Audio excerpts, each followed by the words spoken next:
تو وہ آپ کو کیا لگتا ہے کہ وہ جو کیا فیصلہ کریں گے، جو ہمارے حق میں بہتر ہوگا کہ یہ جو ان کے حق میں بہتر ہوگا؟ تو اس چیز پہ انسان کو غور کرنا چاہیے. اس کو خود اللہ تعالیٰ نے کہا ہے کہ تمہیں عقل دی ہے تو تم عقل سے کام کیوں نہیں لیتے ہو؟ تو ہم دنیا میں صرف یہ کام تو نہیں کرنے آئے ہیں.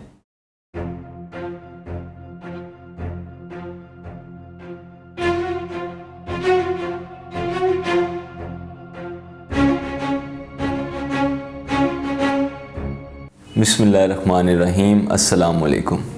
آج ہم بات کریں گے ڈیموکریسی کے نقصانات کے بارے میں کہ جہاں ہمیں اس کے فائدے دکھائے جاتے ہیں تو اس کے نقصانات کیا ہیں.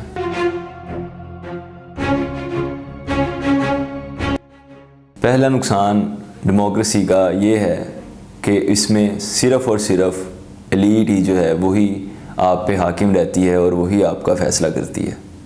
اب آپ دیکھیں 1947 سے جب سے پاکستان بنا ہے آج 2021 ہے، ہمارے پارلیمنٹ میں، ہمارے سینٹ میں کون لوگ ہیں، کون سی فیملیز ہیں؟ وہی فیملیز جو تب آئی تھیں، انہی کے بچے، انہی کے پوتے آج جو ہیں وہ ہمارے حکمران ہیں. ایک ہی ایلیٹ طبقہ چل رہا ہے اور وہی جو ہے وہ آگے اس کو لے کر جا رہا ہے.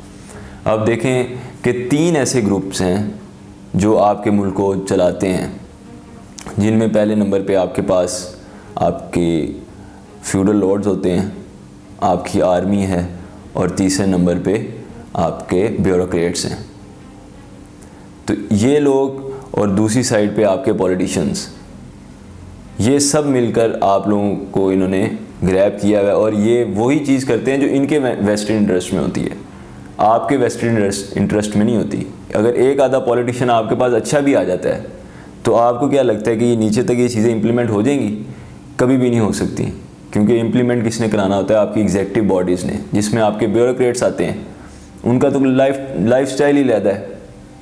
وہ ایسے محب وطن لوگ ہیں کہ جو ساری زندگی ہمیں محب وطنی کا دلاسا اور ہمیں محب وطنی کا جوش دلاتے رہتے ہیں، اور اپنی ریٹائرمنٹ کے فوراً بعد اپنے سارے اہل و عیال کو لے کر ملک سے باہر چلے جاتے ہیں. یہ ان کی اپنی محب وطنی کا یہ حال ہے، اور ہمیں وہ نیشنلزم اور ہمیں وہ ڈیموکریسی اور ہمیں وہ ان چیزوں کے راگ الاپ رہے ہوتے ہیں ہمارے سامنے. تو وہ آپ کو کیا لگتا ہے کہ وہ جو کیا فیصلہ کریں گے، جو ہمارے حق میں بہتر ہوگا کہ یہ جو ان کے حق میں بہتر ہوگا؟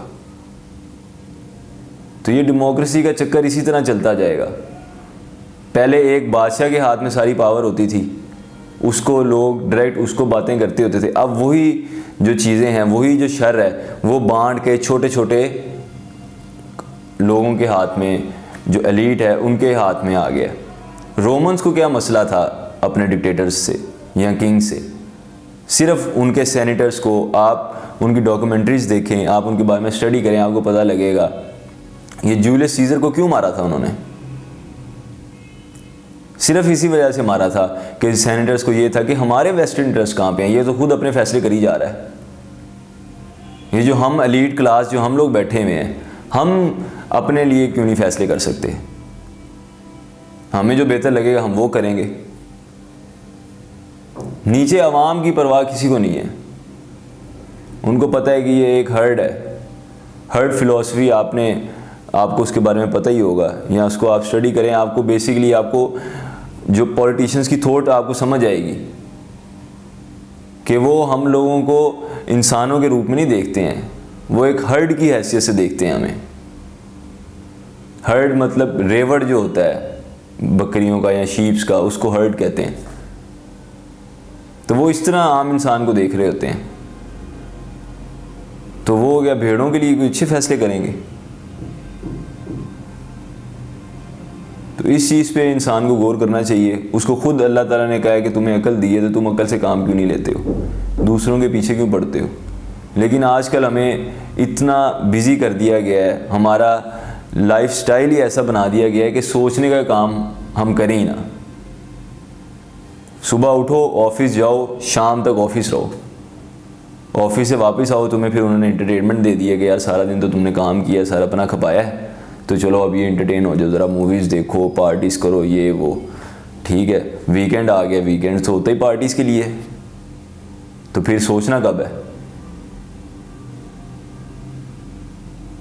جب بندہ سوچے گا ہی نہیں تو اس نے دوسروں کی بات ہی ماننی ہے، جو اس کو کہہ دے گا وہ کہے گا ہاں یہ صحیح کہہ رہا ہوگا۔ جب اس کا اپنا ہی دماغ ہی نہیں کام کر رہا، اپنی اس نے ساری انرجی جو ہے وہ اپنے جو نوکری میں لگا دی ہے یا اپنے کاروبار میں لگا دی ہے، تو ہم دنیا میں صرف یہ کام تو نہیں کرنے آئے ہیں۔ تو خیر جب ہم سوچیں گے تو تب ہمیں پتہ چلے گا، ہم ایک قدم آگے جا سکیں گے کہ یار پھر بہتر کیا ہے ہمارے لیے، کیا ہمیں کرنا چاہیے، کیوں اللہ نے ہمیں بھیجا ہے۔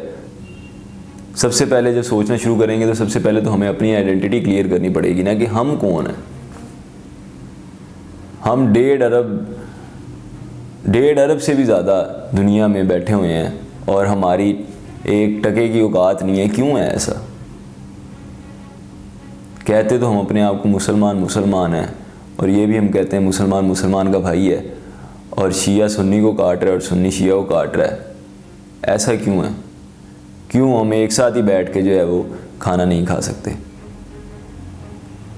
تو ان سب چیزوں کو سوچنے کی ضرورت ہے۔ بہرحال ہم اپنے ٹاپک سے ڈسٹریکٹ ہو رہے ہیں، ٹاپک ہمارا ڈیموکریسی ہے، تو اب اس سے نیکسٹ ویڈیو میں انشاءاللہ ہم دیکھیں گے کہ اس کا سلوشن کی طرف ہم جانے کی کوشش کریں گے کہ اس کا سلوشن، اگر اس میں اتنے ہی خامیاں، اتنے ہی نقصان ہیں اس کے، تو پھر آخر اس کا سلوشن کیا ہے اور اس کا سلوشن ہمیں کس نے دیا ہے؟ یہ ہم انشاءاللہ اپنی نیکسٹ ویڈیو میں دیکھنے کی کوشش کریں گے۔ تب تک کے لیے اللہ حافظ۔